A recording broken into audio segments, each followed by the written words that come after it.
আসসালামু আলাইকুম। কাশ্মীরাস কিচেনে সবাইকে শুভেচ্ছা জানাচ্ছি আরও একটি রেসিপি দেখার জন্য। আমার আজকের রেসিপি ডিমের চপ বা ডিমের ডেভিল।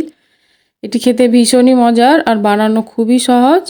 আশা করছি আমার আজকের রেসিপি খুবই ভালো লাগবে। ভালো লাগলে একটা লাইক করে বেশি বেশি শেয়ার করবেন আর আমাকে কমেন্ট করে জানাবেন।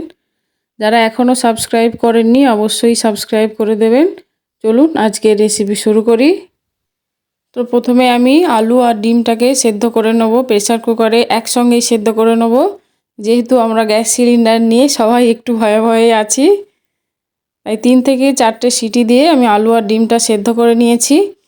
এবার আলুর খোসাগুলো ছাড়িয়ে একটা চামচের সাহায্যে ম্যাশ করে নেব, যেহেতু আলুগুলো ভীষণ গরম। আলুগুলো ম্যাশ করা হয়ে গিয়েছে। এবার ডিমগুলোকেও আমি কেটে নেব। আমি ডিমগুলোকে এখানে 4 ভাগ করেছি, আপনারা 2 ভাগও করতে পারেন। ডিমগুলো কাটা হয়ে গিয়েছে। চলুন এবার আলুর পুরটা বানিয়ে নিই। গ্যাসের ওভেনটা অন করে একটা কড়াই বসিয়ে দিয়েছি। 2 টেবিল চামচ সরিষার তেল, হাফ চা চামচ গোটা জিরে, 2টো শুকনো লঙ্কা ও 2টো মিডিয়াম সাইজের পেঁয়াজ, সবগুলো একসঙ্গে হালকা করে ভেজে নেব। পেঁয়াজগুলো হালকা করে ভাজা হয়ে গিয়েছে। এবার দিয়ে দেবো 2 টেবিল চামচ আদা রসুনের পেস্ট। আদা রসুনের পেস্টটাও পেঁয়াজের সঙ্গে খুব ভালোভাবে ভেজে নেব, যাতে আদা রসুনের কাঁচা গন্ধটা চলে যায়। এবার দিয়ে দেবো হাফ চা চামচ লঙ্কার গুঁড়ো, হাফ চা চামচ হলুদের গুঁড়ো, হাফ চা চামচ জিরে গুঁড়ো, হাফ চা চামচ ধনিয়ার গুঁড়ো ও একদম অল্প গরম মশলা। এই সব মশলাগুলো খুব ভালোভাবে ভেজে নেবো। এখানে গ্যাসের ফ্লেমটা একদম লো রাখবো, নাহলে মশলাগুলো পুড়ে যাবে। মশলাগুলো আমার ভাজা হয়ে গিয়েছে। এবার দিয়ে দেবো আগে থেকে সেদ্ধ করা আলু। আলুগুলো কড়াইয়ের মধ্যে দিয়ে মশলাগুলোর সঙ্গে খুব ভালোভাবে মিশিয়ে নেব। দেখুন আলুগুলো আমার খুব ভালোভাবে মেশানো হয়ে গিয়েছে। এবার এর মধ্যে দিয়ে দেব হাফ চা চামচ ঘি। ঘিটা দিলে ডিমের চপটার খেতে ভীষণ মজার হবে। এবার আলুগুলো চারিদিকে ছড়িয়ে একটু ঠান্ডা করার জন্য রেখে দেবো। একটা প্লেটের মধ্যে নিয়ে নেব। দেখুন আলুগুলো ঠান্ডা হয়ে গিয়েছে। এবার আমি হাতের সাহায্যে এরকম চ্যাপ্টা করে একটু আলু নিয়ে ওর মধ্যে মাঝখানে একটা ডিমের টুকরো দিয়ে দেবো। আবারও একটু আলু নিয়ে হাতের সাহায্যে চ্যাপ্টা করে ওর ওপর থেকে দিয়ে দেবো। দিয়ে ডিমটাকে আলুর ভিতরে রাখবো। দেখতেই পাচ্ছেন আমি হাতের সাহায্যে কীরকম করে বানাচ্ছি।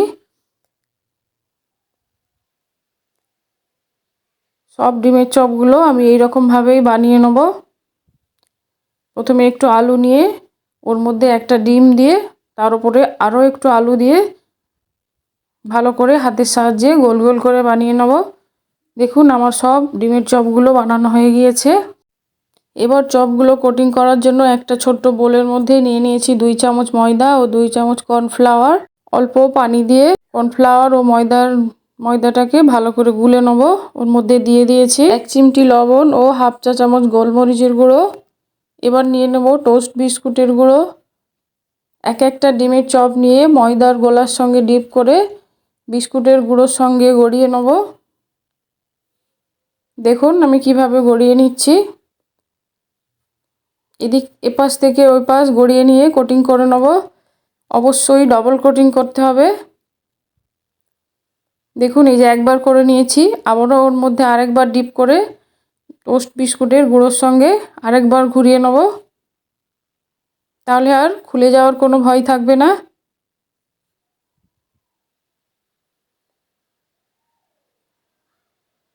হাতের সাহায্যে চেপে চেপে আমি এইভাবে সবগুলো কোটিং করে নেব। দেখুন আমার সব চপগুলো বানানো হয়ে গিয়েছে। এবার চলুন চপগুলো ভেজে নিই। গ্যাসটা অন করে একটা কড়াই বসিয়ে দিয়েছি। দিয়ে দিচ্ছি পর্যাপ্ত পরিমাণে তেল। এটা ডুবো তেলে ভাজবো। একটা ছোট্ট টুকরো দিয়ে দেখে নিতে হবে তেলটা গরম হয়েছে কিনা। যদি টুকরোটা উপরে ভেসে আসে তাহলে তেলটা গরম হয়ে গিয়েছে। এবার সব চপগুলো আমি এক এক করে দিয়ে দেবো। একদিক একটু ভাজা হলে সঙ্গে সঙ্গে আরেক দিকটা উল্টিয়ে দেবো। এক এক করে আমি সব চপগুলো ভেজে নেব। দেখুন চপগুলো আমার কত সুন্দর ভাজা হয়ে গিয়েছে। আশা করছি আমার আজকের রেসিপি খুবই ভালো লেগেছে। ভালো লাগলে আমার ভিডিওতে একটা লাইক করুন, আমার চ্যানেলটি সাবস্ক্রাইব করুন। আবারও নিয়ে আসবো অন্য এক রেসিপি। সবাই ভালো থাকবেন। আল্লাহ হাফিজ।